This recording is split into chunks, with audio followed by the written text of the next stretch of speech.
Hey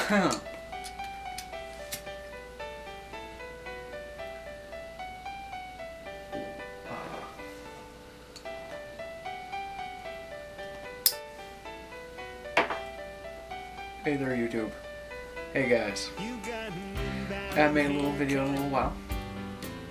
Been a little up and down, all around, all that. And let's get this out of the way, because I was just watching Green Fairy Pipes and noticed how long he went before measuring it. I'm smoking one of my new Buckeyes. And gotta tell you, Buckeye, these are fantastic pipes. Great looking, great smoking. What else can you ask for in a pipe? That's what I said. Life will kill you, and then you'll be dead. Life will find you. Fantastic. Oh, and using this tamper found in the box.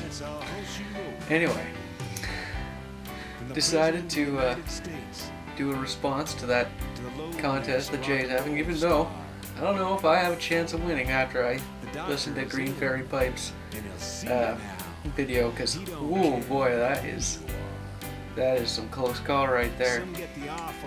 I don't have anything, well, what I got here is not quite as life-threatening. Well, it could have been, that's the idea. Close call. And not quite as close. Life will kill you. That's what I said. Life will kill you. Anyway, so I'm just gonna preface by saying I may leave something vague, and that's with intent. Alright, Prince Albert. I don't know if I mentioned that. But we'll get into that. Let's see.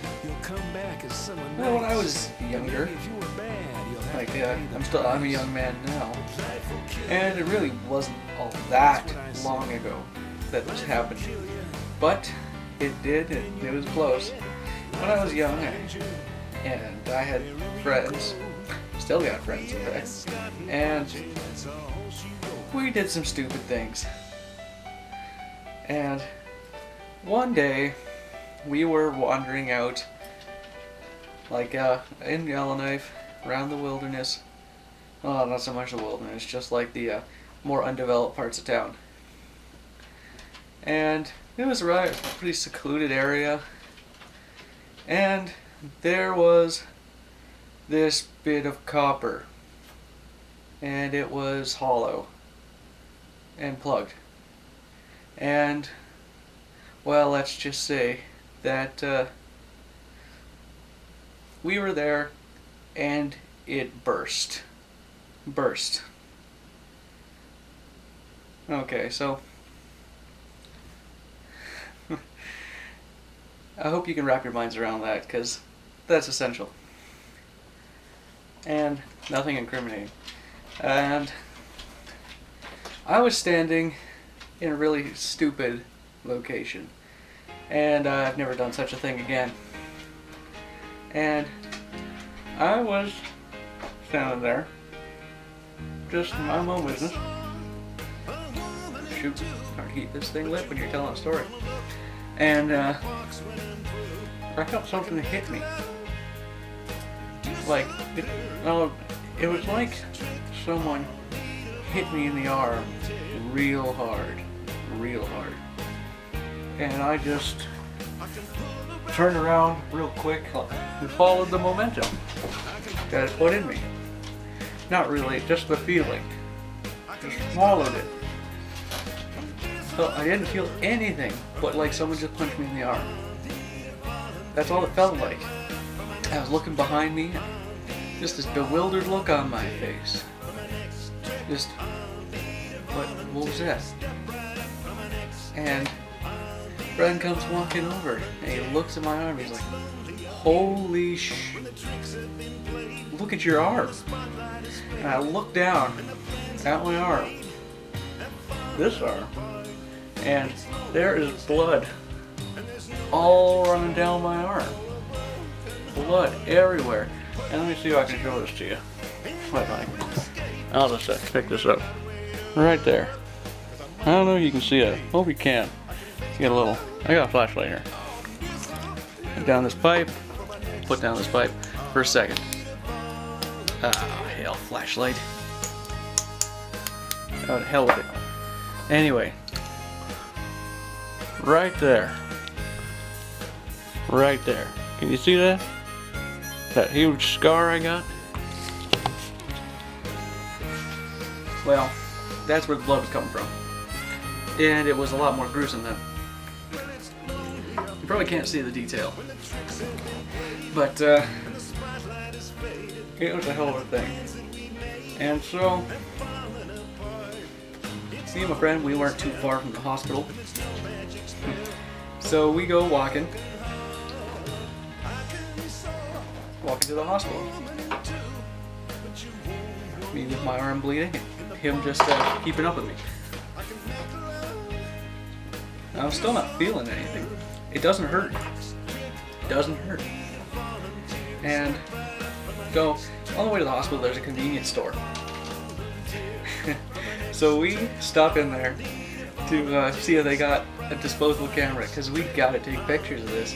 None of them survived to this day, but we get in there, and I'll just say, I'm just gonna wait by the door. I don't want to be walking around people with blood all over me. And I'm just standing there, and he walks away, he looks back, and he comes over, grabs me by the shoulders, and turns me. So it's a little less visible. So over there we get the disposable camera, and we continue walking to the hospital. And we get to the emergency room, and it doesn't take long before I'm brought back.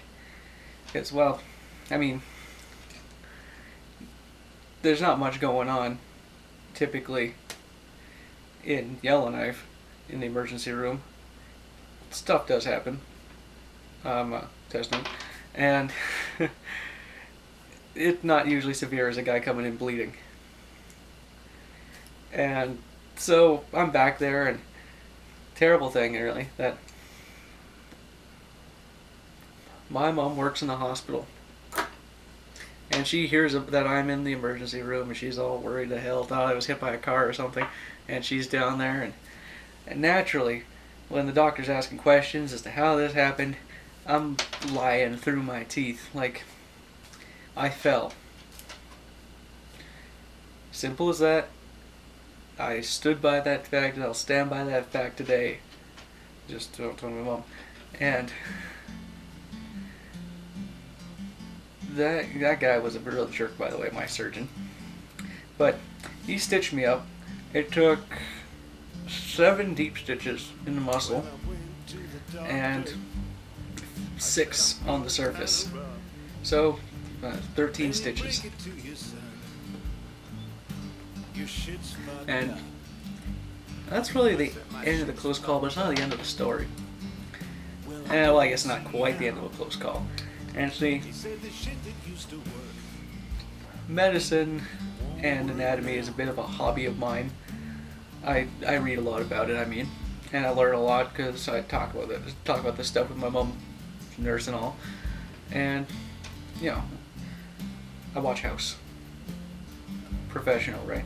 Anyway, so 10 days is when I was supposed to get my stitches out, and all the time waiting those 10 days, my arm keeps on getting hurt. Like there's pain in there, and it's looking a little red, a little warm. So on day 5, we call and say, we think it's infected, and they're like, oh no, that's crazy. Don't even bother coming in. Well, 10 days, go to get my stitches out at the clinic, and the person there says, this is infected. You should have come in earlier. And we tried to, but they wouldn't. And so, it's infected, so she's got a lancet, drain it. And you probably couldn't see it. It's a little pale now, but there's a long cut there. And she gave me some lidocaine, covered the arm, and started cutting for lancing the what's the word, abscess, and cutting one cut, two cut. And have you ever gotten a cut and listened, like a deep cut? How it sounds like tearing paper? Like when you cut something sharp, it doesn't sound like it does in the movies. It just sounds like tearing paper. Trivia. And so she's cutting 4 cuts, 5 cuts. And she says, I'm going to go get someone else. I want someone else to look at this. This is making me nervous because it's really deep. And this other guy comes in, bearded guy, glasses, and he grabs another scalpel, sterile of course, and he flips it around. It's one of those, the metal with the changeable heads. And he flips it around, and he looks down his nose and pokes it with the broad end, and wouldn't you know, close to 30 or 40 cc's of this gray-green pus came out. The sight of it didn't gross me out. It was the feeling of it. It was goopy and warm, flowing down my arm. 30 cc's, like 30 milliliters is, I think a cc is a milliliter. 30 milliliters.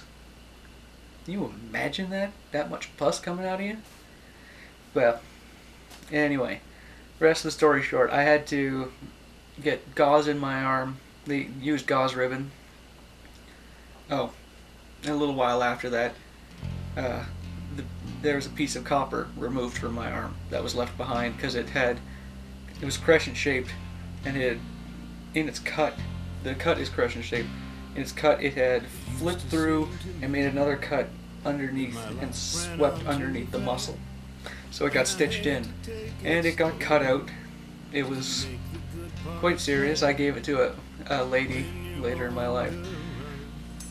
She still has it. That's good. She's got something from inside me. And she'd given me a guitar pick from a dropping young lad. But that was a while ago. It's gone now. She's still got the piece of copper though. That makes me happy.